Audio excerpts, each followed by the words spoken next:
People are starting to wake up to the power of NFT games and how much profits you can earn from them. I talk about this all the time, but NFT games are exploding right now, and there are some really great mobile-based games that you can earn really great profits anywhere from $10 to $15 to $50 a day on some of these great mobile games. Today I'm going to show you my top 4 mobile games where you can earn the maximum amount of profits by playing a video game on your mobile device. Are you ready?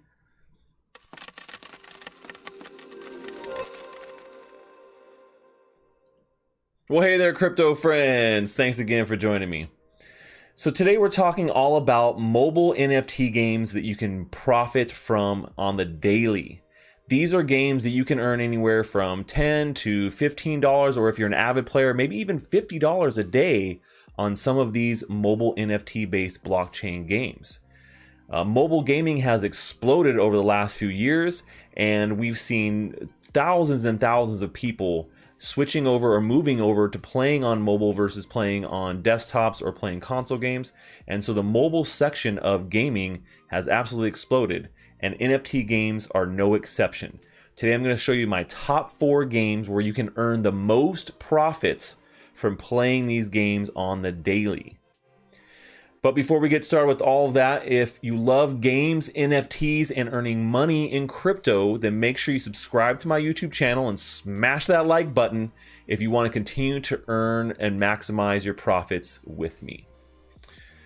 All right, so let's go take a look at my top 4 games here, because they're all very different in the way that they play and the way that you can play and earn in them. So I'm going to show you a little bit of breakdown of what the game looks like and a little bit of how it plays and how you actually can earn profits in each one of these games. All right, so here we are at the first game, and the first game that we're going to be talking about today is Binamon.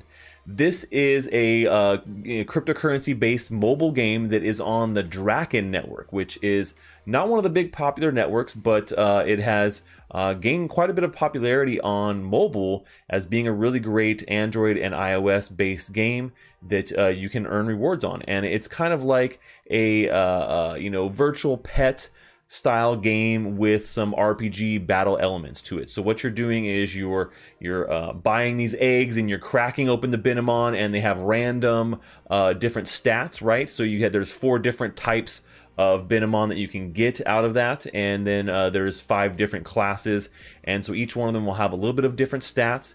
And so you can battle these Binamon in either a PvE or PvP mode. Now, while the initial sale of the Binamon are done in Darkcoin, DRK, you can go and actually hatch these, and then you can level them up and sell them on the marketplace. And you can see here some of the recent sales or recent trades that we've seen here is for some pretty big money. Initially these Binamon, these crypto characters like NFTs, they go for about 800 dark, which is a set price. It's about $32 or so. So this is one of those games that all these games are fairly cheap to get involved in. They do have some barrier to entry. They're not necessarily all free to play, but you do have to do some small investment up front to be able to get started on this. So once you have your Binamon, you can crack them open, start battling with him, and earning in-game currency called Ambrosia, which is AMB token, and that is part of their reward structure. So you can use that token to be able to fuse your Binamons together and level them up, and then you sell them on the marketplace for profits, or be able to sell the native token itself too. For some of these rewards and profits on the daily. And so this is one of those games where if you like a Pokemon style game where you're leveling up your little creatures and battling them against other people's creatures, then I think that you'll actually really like Binamon as a way to earn this. And so this is one of those games where the rate of earning is a little bit less than some of the other ones I'm going to feature here later in the video, but it's a lot of fun. All these games are games that are actually interesting and fun to play. They're not just click games where you get bored and you're like, oh my gosh, okay, I'm earning, but this is boring, right? These games are actually fun to play. So we'll look at a little bit of game footage here from their YouTube channel. And so you can see basically you're breeding, you're fighting, and you're earning based upon what you have there. And so this is what it looks like when you open an egg. you have it pop open and you get a random Binamon with a random generated assets or class, and also their different levels for power, defense, HP, and MP. And you, as you play these characters, you level them up, right? So leveling them up, you can either do that through fighting, or you can do that through the fusion, right? The fusing of the two characters. And as they level up, they go from being a baby to a teenager to an adult. And of course, the adult Binamons fetch a lot more profit. They're definitely not, it's not the easiest to get them to that level, but if you can, and you do and put that time in, they sell for big money on the marketplace.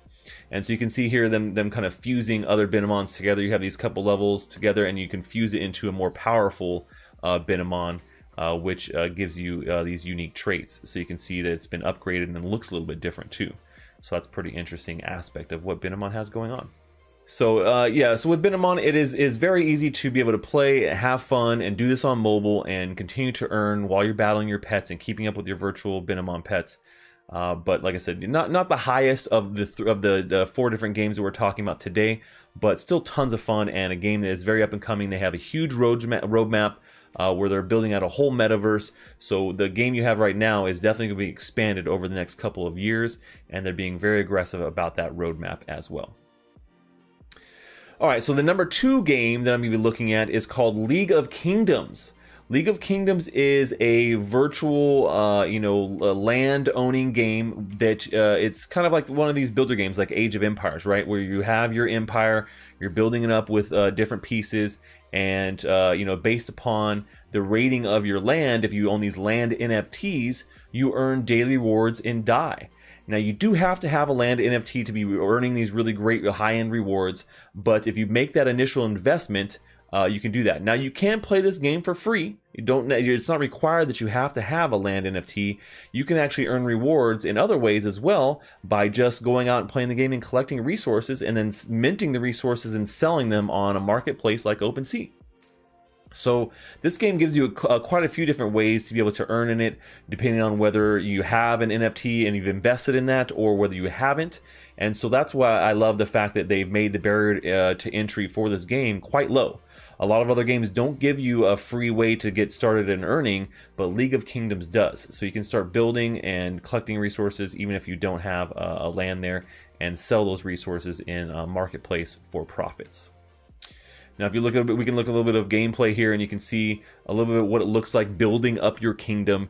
And one of the interesting things is, if you are a landowner and you are building up your land rating, which is what your daily DAI rewards are based on, you do have to keep that up. So if you don't upkeep your land and it starts to drop in rating, your daily amount of rewards are going to also drop.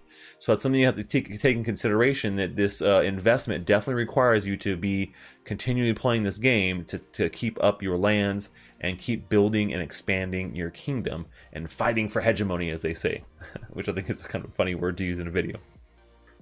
But yeah, so you're fighting against these other kingdoms. You have a bunch going on. There's a ton of different gameplay in this versus what is going on in Binamon, where the gameplay is very straightforward. League of Kingdoms gives you a lot of different options of ways to be able to play and maximize and battle and build up your kingdom and make strategic alliance and all these really great things. So League of Kingdoms is still a really great way to be able to do this, and playing and earning through this game is in multiple different ways, getting those DAI rewards or selling the assets on the store. All right, so my number 3 game, and one of my favorites on this list, the one I play the most, is Splinterlands. Splinterlands is a card-based battling game where you collect different cards and you pick them based upon different criteria for the rules of the game, and it is a way that you can actually, there's ways that you can actually earn in multiple different ways. So not only do you earn rewards by playing each league or each season, which is 2 weeks long, depending on what rating you get during that season, you get a different amount of rewards. So there's one way of earning there, and then you could sell those cards or rent them out. But then you can also, get these daily quests. And so if you look at the daily quests that they have here, You just follow this and you'll get a reward chest. So there could be a card in there. There could be DEC, which is their in-game currency, dark energy crystals. And so you earn those as you battle as well. So you're earning dark energy crystals when you battle. You're earning rewards when the season ends. You can see there's 12 days in this season. You can also earn rewards by renting out your cards. And you also earn newly rewards with the new token they have, right? The Splinter Shards token, SPS token, and that as actual rewards based upon the amount of cards you have. So Splinterlands gives you a ton of ways to earn rewards and earn them passively, earn them actively, earn them, based upon your gameplay, how well you do. So it's very skill based as well. And that's a different thing versus some of these other games, is that this is a very skill-based game. And so you can see a little bit of gameplay here for Splinterlands and what it looks like. This is basically what you're doing is you're picking the card lineup based upon some of the criteria. The mana cap and the rules you can see are all set here. The mana cap and what splinters you can use. And the game is an auto battler. Like you don't have to actually do anything once you pick the card. You just go to the thing in here and you can see the battle play out. Here we're doing it in fast time. You can actually usually just skip the results too, but it gives you a good idea of what the gameplay looks like and how you actually battle and what they're doing right in the actual game itself. So Splinterlands gives you a ton of ways to play and earn, and of course you can play this game on iOS or Android, and you can download the app from the Play Store just like League of Kingdoms and Binamon, all available on both platforms. And a very popular game. And this is one of the original NFT games as well. So they have really done a good job of fleshing out all the features. There are guilds, there's tournaments that are built in. There's so many great things to explore in Splinterlands and ways to earn on the daily. And with the recent explosion of their in-game token, the rewards are plentiful. And this is one of the highest grossing in-game rewards for a mobile game that is out there. And last but not least is one of my favorite games as well, which is Axie Infinity. Now, this is a game that there is a little bit of a higher barrier to entry. The Axies themselves, you need a team of 3 Axies, and it is a game where you are, leveling up your Axies by playing them in the PvE, or you can do PvP. And as these Axies level up, they get a little bit better stats. And the stats are also really just some of their attacks and their cards that they get, because this is a card-based battler, but that uses these Axies as kind of the back end. So the cards that they have available to them are based upon the attributes and stats of each Axie. The Axies are fairly expensive on the marketplace. You're looking that you're going to be spending anywhere between $300 or more per Axie, and you do need a team of 3 to battle it out in Axie. But it is a great mobile game, and if you can get that amount of money or those amount of Axies to get started, then you can definitely earn a good amount. There are people that are earning $50 to $100 a day on Axie Infinity if they're playing very avidly. These are people that are playing 8 to 10 hours a day, so don't think you're going to pick it up for 30 minutes. Most of these games you do have to play quite a bit and be very involved to continue to earn and maximize your profits on the daily. So really take that consideration that you might want to find one that best suits you, and kind of jump in and see what it really costs to play. In conjunction to a game like Splinterlands, it only costs about $10 to get started, which you need for Spellbook. Axie Infinity is a little bit more expensive, but there is a lot going on. There are a lot of players playing, and there's a lot of opportunity there to be earning their in-game token called SLP, which is what you win when you win PvE battles or PvP battles. And so SLP tokens can be used to breed your Axies, which you could then sell those Axies in the marketplace, kind of similar to Binamon, or you could actually just sell the SLP tokens on the market in the same way that we saw with Binamon doing the AMB tokens, the Ambrosia token. So some similarities there in these. And Axies are super cute. Why wouldn't you want? I mean, you want to get on Axies if you could, right? So like I said, there's a lot going on there. It is one of the premier blockchain games and is really great and easy to play on mobile in conjunction to some of these desktop games, which you just couldn't do. So these are some of the top 4 NFT mobile games that you can play on both Android and iOS. And they're fairly easy to get started with. Like I said, the only ones that really have a huge cost prohibitive is Axie Infinity, but all of them do have some sort of cost associated with them, give or take, to be able to get going.